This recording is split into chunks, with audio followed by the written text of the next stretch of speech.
Sir আপনি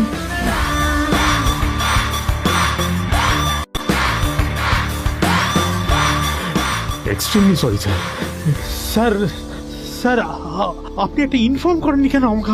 আপনি আসবেন জানলে তো আমি নিজে রিসিভ করতে আসতাম আপনাকে। ছি ছি ছি ছি ছি ছি। ঠিক আছে, আপনি ব্যস্ত হবেন না প্লিজ। জানোইনি কে?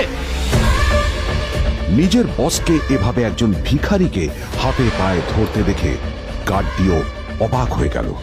আরে sir sorry sir, extremely sorry. আপনি আমার সঙ্গে আসুন। সরি স্যার, সরি, ভুল হয়ে গেছে স্যার। সালাম স্যার। নীল কি তবে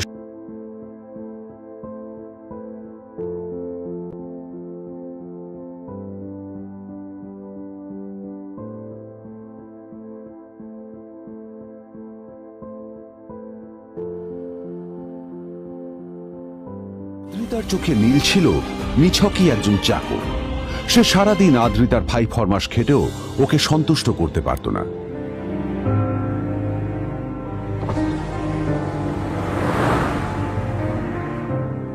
এত কিছুর পরেও কেন একজন ধনী বাবা তার মেয়েকে গরিব ছেলের সাথে বিয়ে দেন?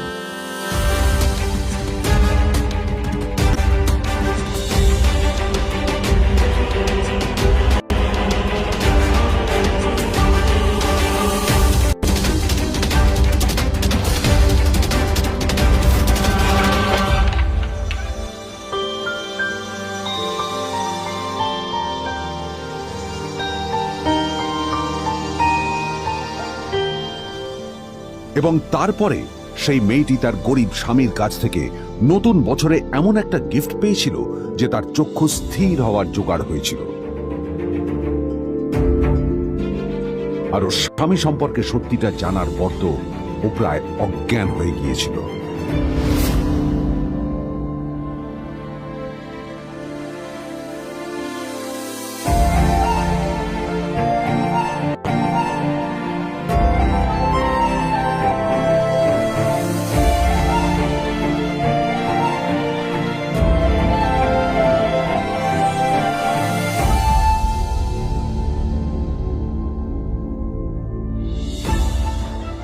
আমার বাবা সবচেয়ে বড় ভুল করেছে তোমার মতো একটা গরিব ছেলের সাথে আমার বিয়ে দিয়ে। আমার সব বন্ধুদের স্বামীরা ওদের কত দামি দামি গিফট দেয়, আর তুমি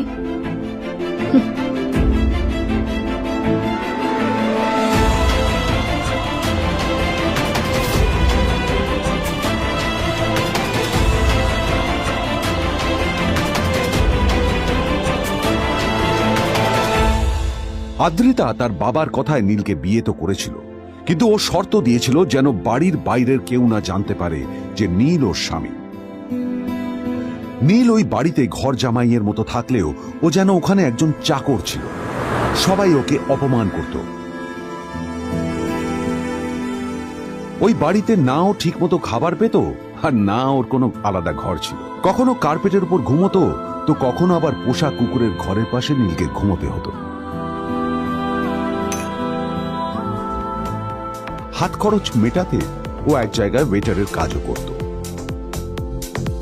আদ্রিতা তার বন্ধুদের বলেছিল যে আদ্রিতা বিদেশে বিয়ে করেছে আর তার স্বামী লন্ডনের একজন খুব বড় বিজনেসম্যান।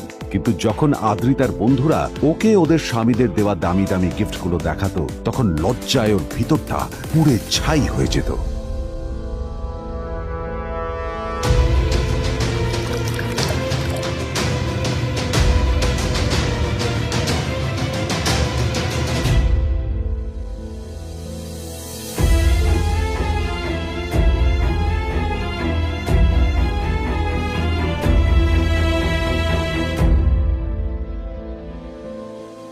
এই যে শোনো, নিউ ইয়ারে আমার একটা গিফট চাই তোমার থেকে।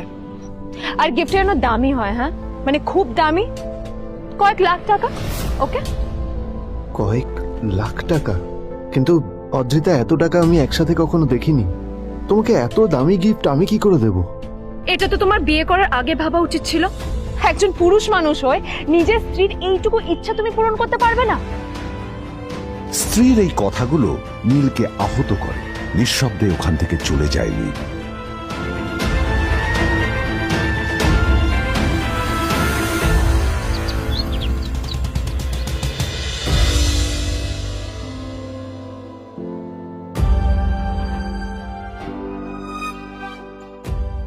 দুদিন পর নিউ ইয়ার পার্টির আগে নীল আদ্রিতার কাছে এসে একটা গিফট প্যাক দেয়।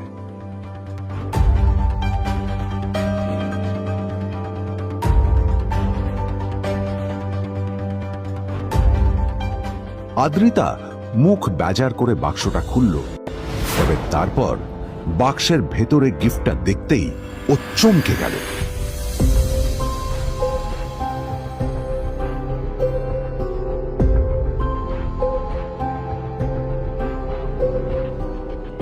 এই এই ফোনটা মানে এটা তো একটা স্পেশাল এডিশন, এটার দাম তো 3 কোটি টাকা। তুমি এটা পেলে কোথা থেকে? আসলে আসলে এটা অরিজিনাল নয়। আমি ওই ফোনটারই একটা কপি এনেছি।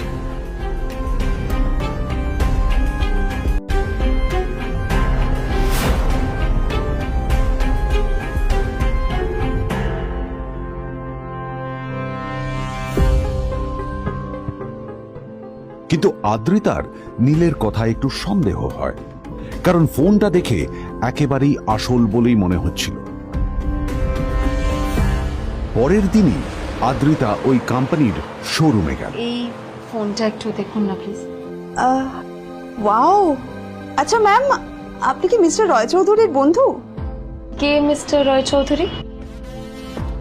ও আপনি কি ওই রয় চৌধুরী গ্রুপ অফ ইন্ডাস্ট্রিজের মালিকের কথা বলছেন? হ্যাঁ। না না, আমি ওনাকে চিনি না। আমি কেন, আমার মনে হয় কেউই ওনাকে চেনে না। বড় বড় মানুষেরাই ওনা দেখা পান না। আমিও কোনোদিন ওনাকে দেখিনি, কিন্তু সাডেনলি আপনি এই প্রশ্নটা করলেন কেন? অ্যাকচুয়ালি ম্যাম, আপনার হাতের এই ফোনটা আসলে এটা ফোনের স্পেশাল এডিশন। এই কাটিং, এই ডিজাইন, এই লোগো, এটা জাল করা ইজ নেক্সট টু ইম্পসিবল। আর গোটা ভারতে বিক্রি হওয়া এই ফোনের সেকেন্ড পিস এটা, যেটা মিস্টার রয় চৌধুরী কিনেছিলেন। সেজন্য জিজ্ঞেস করছি ম্যাম, আপনি এই ফোনটা কোথা থেকে পেলেন? তবে কি নীলই মিস্টার রয় চৌধুরী, নাকি নীল এই ফোনটা চুরি করেছে?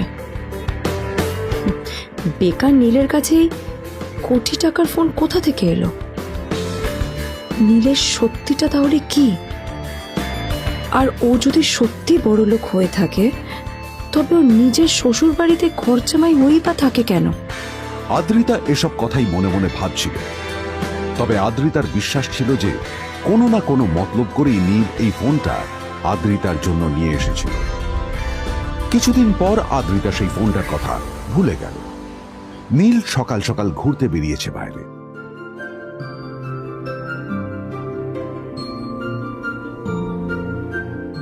কটা বাজে রে? আমার খুব লেট হয়ে গেছে, বুঝলি? তোরা খেল, ঠিক আছে? তোরা খেল, আমি আসছি।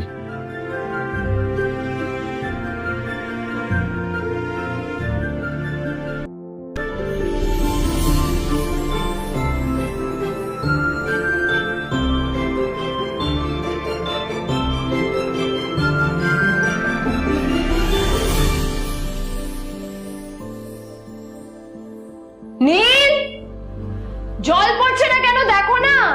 নীল, নীল, নীল কোথায় গেল? নীল,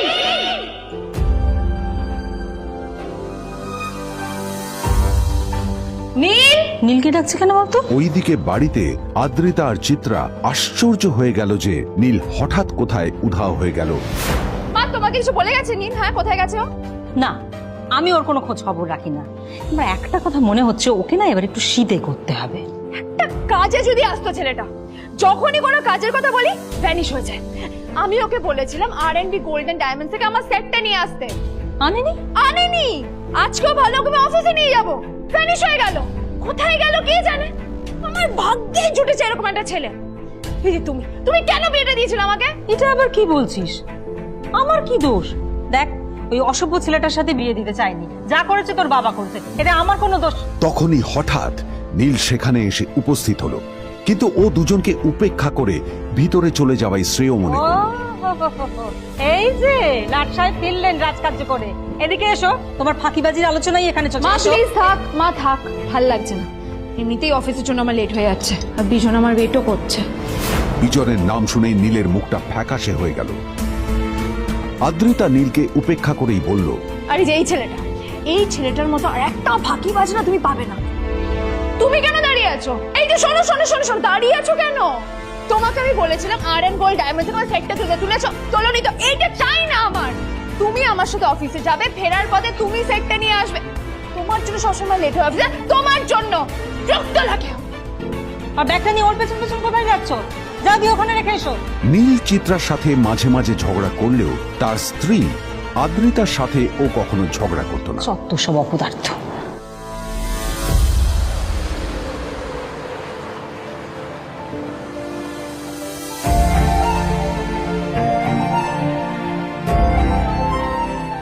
কিছুক্ষণের মধ্যেই তারা আদ্রিতার অফিসে পৌঁছে গেল। আদ্রিতা গাড়ি থেকে নামতে নামতে দেখলো যে তার কাছে অনেকগুলো ফাইল আছে। নীলের দিকে তাকিয়ে ওকেই ফাইলগুলো নিয়ে ভেতরে আসতে বলল। চলো, হাঁ করে দাঁড়িয়ে আছো কেন? ফাইলগুলো নিয়ে ভেতরে এসো।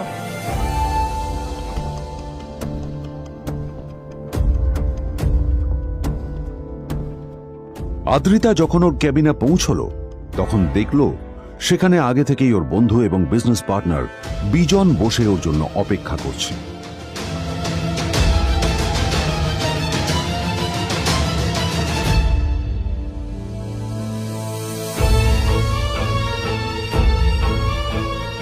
কোথায় ছিলে বলো? আমি 1 ঘন্টা ধরে তোমার জন্য এখানে ওয়েট করছি। এই লোকটার কি কোনো কাজকর্ম নেই? 1 ঘন্টা ধরে বসে আমার স্ত্রী আদ্রিতার জন্য অপেক্ষা করছে। সরি বিজন, আমি খুবই দুঃখিত যে বাড়ির কিছু লোকের জন্য না আমার সবসময় লেট হয়ে যায়। আদ্রিতার কথা শোনার পর বিজনের 1 ঘন্টা অপেক্ষা করার অভিযোগ 1 মুহূর্তের মধ্যে মিলিয়ে গিয়েছিল। কি হলো, হাসছো কেন? লটারি পেলে নাকি? লটারি? হ্যাঁ, তুমি আসা মানে আমার কাছে লটারির থেকেও বেশি দাম। তবে তার থেকে কিঞ্চিত কম দামি একটা গিফট আমি তোমার জন্য এনেছি।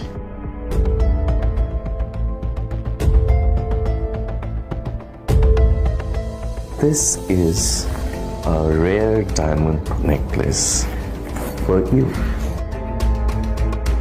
এটা আমার জন্য? সত্যি?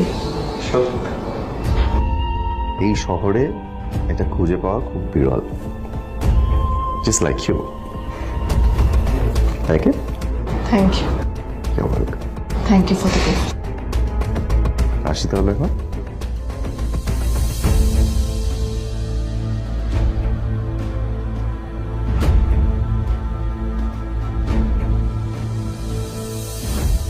আদ্রিতা, আমি আজ পর্যন্ত তোমাকে কোনো রকম উপদেশ দিইনি, কিন্তু আজ আমি তোমাকে বলতে বাধ্য হচ্ছি। এই যে এই লোকটা তোমাকে শুধুমাত্র ইমপ্রেস করার জন্য একটা নকল সস্তার হীরের গয়না দিয়ে গেছে।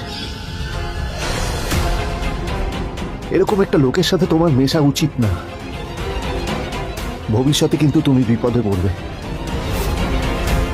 আদ্রিতা, আমি তোমাকে কথা দিচ্ছি, আমি তোমার জন্য আসল রেয়ার একটা হীরের গয়না এনে দেবো, এর চেয়েও দামি, এর চেয়ে অনেক অনেক বেশি দামি। তার জন্য আমাকে যাই করতে হোক না কেন, আমি তোমাকে একদিন ঠিক এনে দেবো তোমাকে। তাদের বিয়ে হয়েছে 2.5 বছর। এর মধ্যে প্রথমবার তার মনে হলো নীল তার জন্য লড়াই করছে। নীলের এই রূপটা দেখে আদ্রিতা চমকে গেল। আজ প্রথমবারের মতো আদ্রিতার মনে প্রশ্ন এলো, নীলকে নিজের থেকে দূরে সরিয়ে রেখে আমি কি কোনো ভুল করছি?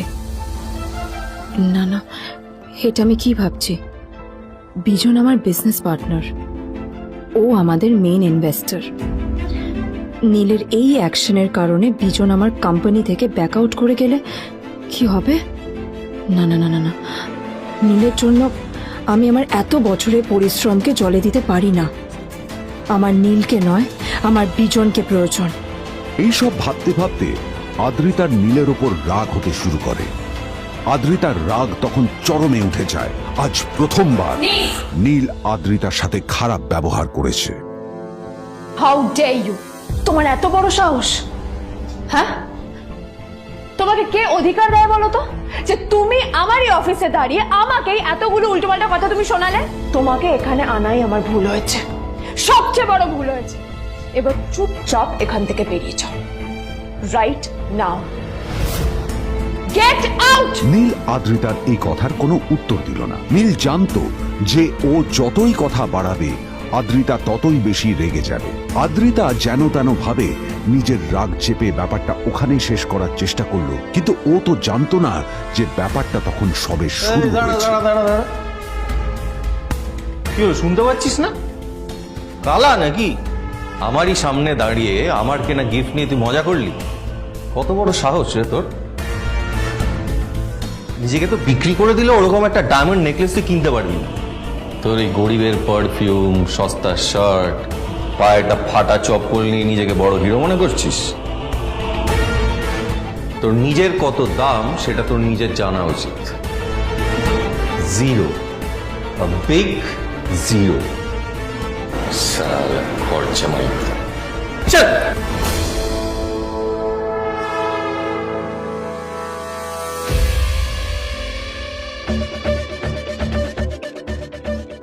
নীল তখনও ঝামেলা করার মেজাজ ছিল না, কিন্তু যখন কেউ অন্যের নীরবতা সুযোগ নিতে শুরু করে তখন কথা বলাটা প্রয়োজন।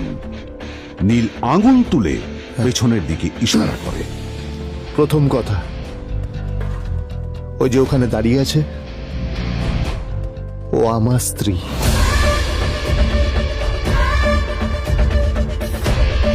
তাই আমার স্ত্রীকে তোমার নেকলেস দেওয়ার কোনো অধিকার নেই। ওকে যদি নেকলেস দিতে হয় তাহলে আমি দেব। তাই এসব ফ্রডগিরি বন্ধ করো।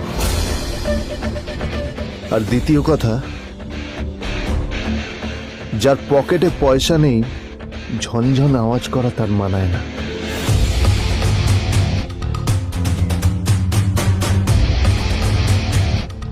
নীল বিজনকে তার সোয়াগ দেখিয়ে বেরিয়ে গেল।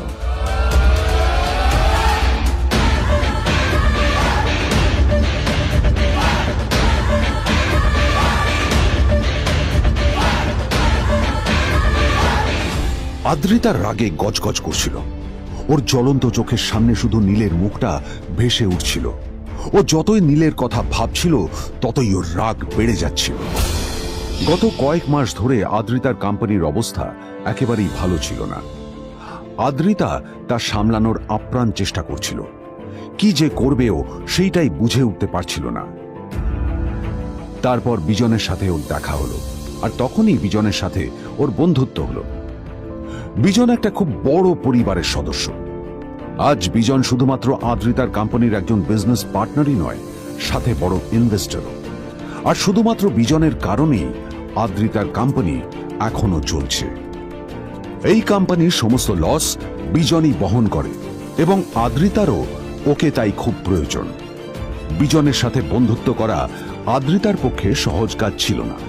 অনেক কাঠখড় পুড়িয়ে আদ্রিতা ওর কাছাকাছি এসেছিল।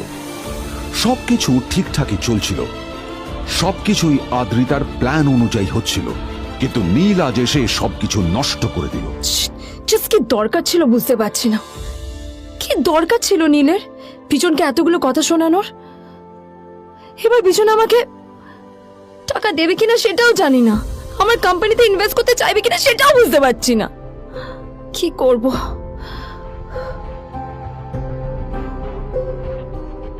এখন আদ্রিতা ওকে কিভাবে বোঝাবে? ভুল করে যদি বিজন ওর টাকা ফেরত চায় তবে আদ্রিতার কোম্পানি সেন কর্পোরেশন খুব বড় সমস্যায় পড়ে যাবে। তারপর কি হবে? সেন পরিবারের দেখভাল কে করবে? এইসব ভাবতে ভাবতে আদ্রিতা নিজের উপরেও রেগে গেল। আসলে দোষটা ওর নিজেরই।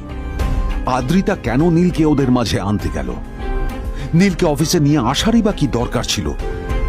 আর যদি সে নীলকে সাথে করে না আনতো তাহলে বিজন এখন ওর সাথেই বসে থাকতো।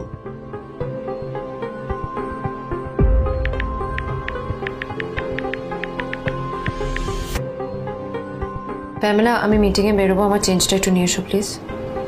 Thank you. আর অন্যদিকে সেন কর্পোরেশনের অফিস থেকে বেরিয়ে নীলের খুব ফুরফুরে লাগছিল। তখনই হঠাৎ ওর ফোনটা বেজে উঠল। ফোনটা ছিল মিস্টার রায় চৌধুরীর। তিনি ছিলেন শহরের সব থেকে বড় বিজনেসম্যান। হ্যাঁ মিস্টার রায়চৌধুরী, আমি আপনাকেই ফোন করতে যাচ্ছিলাম। আমি একজন বিশেষ লোক লোকের সাথে তোমার একটা মিটিং ফিক্স করেছি। ওর অ্যাড্রেস আমি তোমাকে টেক্সট করে দিয়েছি। আমি চাই তুমি ওই লোকটার সাথে মিট করো। ঠিক আছে, আমি যে কোনো কারোর সাথে দেখা করতে পারি, কিন্তু তার জন্য আপনাকে আমার দুটো শর্ত মানতে হবে। প্রথমটা, আমার জন্য একটা রেয়ার হীরের নেকলেস আপনাকে জোগাড় করে আনতে হবে। আর দ্বিতীয়টা, আমি আপনাকে টেক্সট করছি, এটাও কিন্তু একই রকম জরুরি। এই দুটো কাজ আপনাকে যত তাড়াতাড়ি সম্ভব করে ফেলতে হবে আমার জন্য, ঠিক আছে? তোমার অ্যাকাউন্টে কিছু টাকা পাঠিয়েছি, কিছু জামা কাপড় কেনো, যাতে তুমি ভদ্র সমাজে আসার যোগ্য হও, আর তোমাকে আমি স্বামীর পরিচয় দিতে লজ্জা না পাই। তোমার কারণে আমার পরিবার লজ্জা পাবে, আমি সেটা চাই না। যখনই দেখি তখনই তুমি ভিখিরির মতো ছেঁড়া ফাটা জামা কাপড় পরে থাকো। আসলে আদ্রিতার বাড়িতে আজ ফ্যামিলি ডিনার পার্টি ছিল, আর শেষবার নীলের জন্য ওকে অনেক ঝামেলা পোহাতে হয়েছিল। মেসেজ পড়ে নীল ফোনটা নিজের পকেটে রেখে রাস্তার ধারে গিয়ে একটা ট্যাক্সি থামানোর জন্য হাত বাড়িয়ে দিল। নীল ট্যাক্সি ধরে গোল্ডেন সিটি অ্যাভিনিউর দিকে বেরিয়ে পড়ল। গোল্ডেন সিটি অ্যাভিনিউ শুধু কলকাতারই নয়, এটা ছিল সারা পশ্চিমবঙ্গের সবচেয়ে বিলাসবহুল সোসাইটিগুলোর মধ্যে একটা। আসলে এই সেই জায়গা যেখানে মিস্টার রায়চৌধুরী আজ তার জন্য গোপন মিটিং ফিক্স করেছিলেন। কিন্তু নীল কার সাথে দেখা করতে যাচ্ছে এ সম্পর্কে ওর কোনো ধারণাই ছিল না। যখন নীল সেখানে পৌঁছলো, পুলভিলার বাগানে বসে থাকা লোকটিকে দেখে রাগে নীলের রক্ত ফুটতে শুরু করলো। নীল ওখানে না দাঁড়িয়ে বেরিয়ে গেল। তখনই হঠাৎ একটা মেসেজ এলো।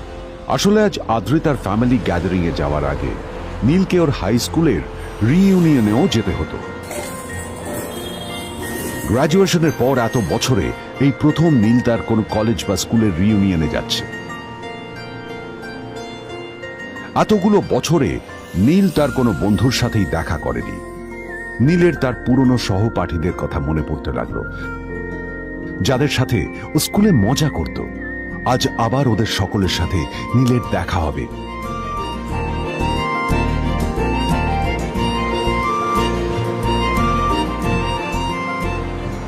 আর এই সব কিছু ভেবেই নীল এক্সাইটেড হয়ে যাচ্ছিল।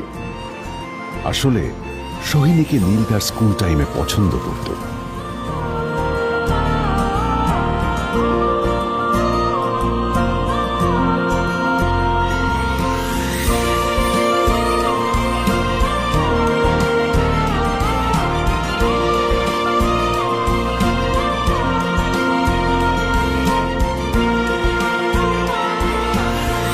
অন্যদিকে সেম কর্পোরেশনে ইনভেস্টরদের সঙ্গে আদ্রিতার মিটিং একেবারেই ভালো যায়নি।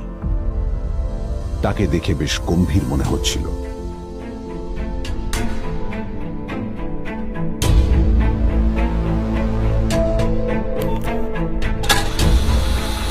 ভাই, পৃথিবীতে এমন লোকও আছে, কি দিমাগ দেখলি? হ্যাঁ, কাজকর্ম তো কিছু করার নেই, আর কিছু করেও না। হ্যাঁ, শুধু চলে এসছে আমাদের ম্যাডামকে রাখাতে। এই 1 বছরে না কিচ্ছু বদলায়নি। আরে আমি তো ভেবেছিলাম যে এর সাথে ম্যাডামের আর কোনো সম্পর্কই নেই, কিন্তু না, এখন যা দেখছি উল্টে ম্যাডামের মাথায় উঠে নাচছে। আমার মাঝে মাঝে মনে হয় এদের দুজনের বিয়ে কিভাবে হলো। আর বিয়ে তো অনেক পরের কথা, 2 বছর হয়ে গেল এদের এখনো ডিভোর্স হলো না। হ্যাঁ, আমার তো ভাবলে কিরকম অবাক যা লাগছে। বলেছিস।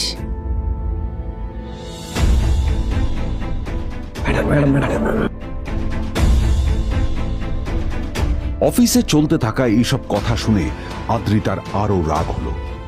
আদ্রিতা ক্যাবিনে যাওয়ার পরে রাগকে নিয়ন্ত্রণ করা ওর পক্ষে আরো কঠিন হয়ে গেল। ও তখন বুঝতেই পারছিল না যে ওর রাগ কিভাবে নিয়ন্ত্রণ করবে। আদ্রিতা এটাও ভাবছিল যে নীলের জন্য ওকে আর কত অপমানিত হতে হবে। এসব ভাবতে ভাবতেই আদ্রিতার চোখ গেল ওর বাবার ছবিটার দিকে।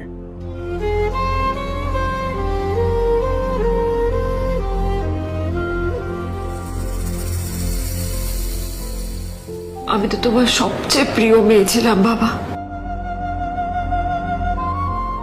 তাই তাই আমি সবসময় ভেবেছি যে তুমি আমার জন্য যাকে সিলেক্ট করবে সে সব থেকে শ্রেষ্ঠ হবে।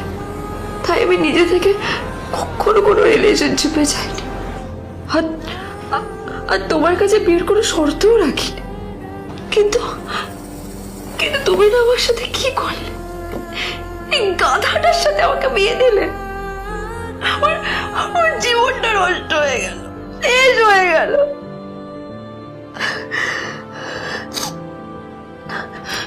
আমি যদি একটু জানতাম যে ও ও কিছু করে না, ঘর চাপাই হয়ে থাকবে, এইসব কাজকর্ম করে, তাহলে আমি কোনোদিনই বিয়েতে রাজি হতাম না বাবা, কোনোদিন না, কোনোদিন।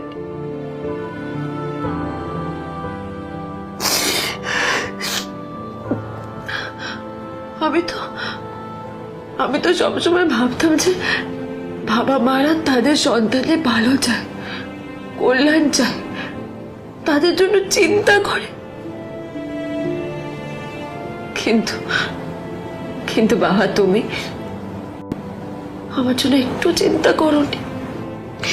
তুমি শুধু তোমার শেষ কর্তব্যটুকু করতে চেয়েছিলে, শেষ ইচ্ছাটুকু রাখতে চেয়েছিলে। ব্যাস, পালন করা হয়ে গেছে, আর আমাদের তুমি ছেড়ে চলে গেলে। তুমি আমাকে ছেড়ে চলে গেলে। অন্যদিকে নীল রিইউনিয়ন পার্টির জন্য হোটেল প্রাইম স্টারের দিকে রওনা হলো। হোটেল প্রাইম স্টার ছিল শহরের সবচেয়ে দামি হোটেল। ওখানে শহরের সব বড় লোকেরা যাতায়াত করত। নীল যখনই তার পুরনো বাইকটা নিয়ে ওখানে পৌঁছলো, ওর পুরনো জামা কাপড়, পুরনো বাইক আর ওর পায়ে ছেঁড়া চপ্পল দেখে সিকিউরিটি গার্ড ওকে গেটের বাইরেই আটকে দিল। থাম থাম, এই কোথায় যাচ্ছিস শালা ভিখিরি?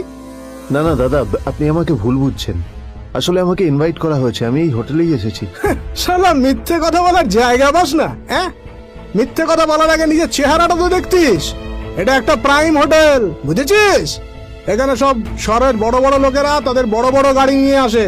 শালা তোর মতো একটা ভিখিরি একটা ফ্যাট প্যাটে আওয়াজ বের করা বাইক নিয়ে চলে এসেছিস, আর আমি তোকে ঢুকতে দেবো না দাদা, আমাকে ইনভাইট করা হয়েছে।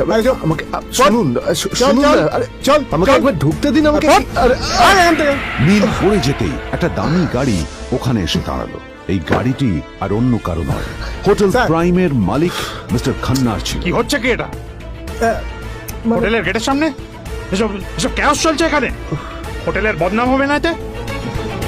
স্যার দেখুন না, এই যে ভিখিরিটা হোটেলে ঢুকতে যাচ্ছে, আমি বারণ করছি, শুনছে না স্যার? চালা, আপনি কি করতে আছেন? কে কি হচ্ছে দেখি দেখি কে? মিস্টার খান্না তার চশমা খুলে নীলের দিকে দেখলেন, আর ওনার মুখটা হাঁ হয়ে গেল।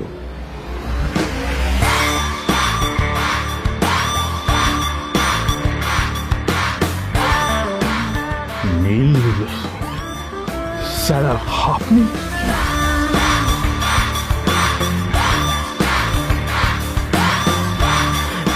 Extremely sorry sir. Sir sir, আপনি একটা ইনফর্ম করেননি কেন আমাকে? আপনি আসবেন জানলে তো আমি নিজে রিসিভ করতে আসতাম আপনাকে। ছি ছি ছি ছি ছি ছি। ঠিক আছে, আপনি ব্যস্ত হবেন না প্লিজ। জানোইনি কে? নিজের বসকে এভাবে একজন ভিখারিকে হাতে পায়ে ধরতে দেখে গার্ডটিও অবাক হয়ে গেল। আরে sir, sorry sir, extremely sorry, আপনি আমার সঙ্গে আসুন। সরি স্যার, সরি, ভুল হয়ে গেছে স্যার। সালাম স্যার। নীল কি তবে সত্যিই একজন খুব